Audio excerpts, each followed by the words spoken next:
स्वयं। अब भगवान के साथ होने में एक शर्त है। क्या शर्त है?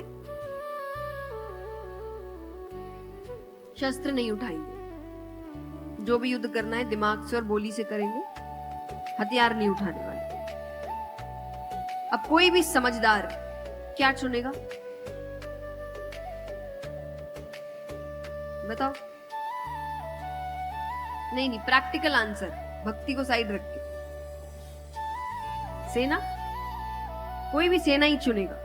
भगवान को चुन भी ले, अगर भगवान युद्ध करते, ये तो शस्त्र ही नहीं उठा रहे, ये कोई मारने भी आया तो ये तो बचाने भी नहीं आएंगे। तो कोई भी क्या चुनेगा? सेना। दुर्योधन ने सेना चुनी, अर्जुन ने भगवान को चुना। यानी इतने बाद भी अर्जुन को विश्वास था कृष्ण पे। अब ऐसा नहीं रहे जबरदस्त। तो भगवान ने अर्जुन से कहा, हार निश्चित है तेरी। हार गया, पहला ही कदम गलत ले लिया कि हार निश्चित है तेरी, हरदम रहेगा उदास। हार निश्चित है तेरी, हरदम रहेगा उदास।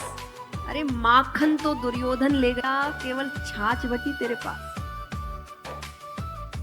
अब विचार करिए, जिस पे भरोसा किया है वो ऐसी बातें कर रहा है। अर्जुन का तो विश्वास खत्म हो जाना चाहिए था। जिसके भरोसे मैं युद्ध लड़ने के बारे में सोच रहा हूं, उसने अभी से हार मान ली। अर्जुन जवाब कहते हैं, जीत निश्चित है मेरी। जीत निश्चित है मेरी, दास नहीं हो सकता उदास। जीत निश्चित है मेरी, दास नहीं हो सकता उदास। और माखन लेकर क्या करूं? जो माखन चोर है मेरे पास।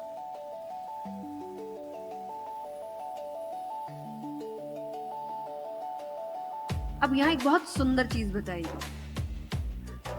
चीज खत्म हो सकती है, धन कम हो सकता है, आपका पद आपसे कोई छीन सकता है, ज्ञान कोई नहीं छीन सकता। ये अगर आपके पास है तो ये आपसे कोई नहीं छीन।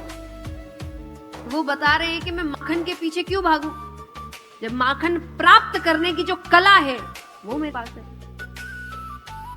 अगर आपके पास कला है, वो दुनिया में कोई आपसे नहीं छीन। आप हर बार गिर के उठ जाएंगे, फिर सफल हो जाएंगे। लेकिन अगर आपकी सफलता ही केवल चीजों पर टिकी है, तो जब तक चीज रहेगी तब तक सफल रहेगा। अर्जुन ने भी यहां पर भगवान पे भरोसा, और ईश्वर जिसके साथ हो जाए ना, फिर असंभव भी संभव हो जाता है। और ये महाभारत का युद्ध असंभव ही था। आज मान लीजिए कहीं पर लड़ाई हो रही है, एक तरफ 100 लोग खड़े हैं और एक तरफ 5, कौन जीतेगा? सोच के बता। एक तरफ 100, एक तरफ 5, कौन जीतेगा? 100, पक्की बात। अब मैं सेना तो गिन भी रही हूं, एक तरफ 100 कौरव है, एक तरफ 5 पांडव। कौन जीता? 5 पांडव, एक भी कम नहीं हुआ है। 100 में से एक भी नहीं बचा। संभव है ये? सेना तो आई नहीं अभी।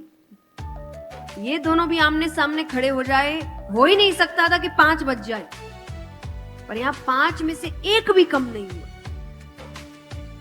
तभी तो दुनिया कहती है कि पांडव जीते नहीं है, जिताए गए, और कौरव हारे नहीं हैं, हराए गए। तो कृष्ण जिनके साथ है, जीत अपने आप उसकी तरफ हो जाती है, आनंद उसकी तरफ होता। और ये आप भी महसूस करेंगे। मैं हमेशा कथा में कहती हूँ कि आप 7 दिन देखिए, आप इतने घंटे बैठेंगे, आप 7 दिन के बाद ये मन में विचार लाना कि इतने घंटे आपके दिमाग में आ रहा है कि भाई ऑफिस में क्या काम होने वाला है, परिवार को क्या होगा, इसका क्या होगा, बच्चे का क्या होगा, कोई भी चिंता होगी। और नहीं तो कोई जरूरी फोन आया या वीडियो बनाने के अलावा आप फोन का इस्तेमाल करेंगे। ये 7 दिन में आप देखना, यही इतने घंटे आप घर पे बिना फोन के बैठ सकते हैं। कथा का आनंद है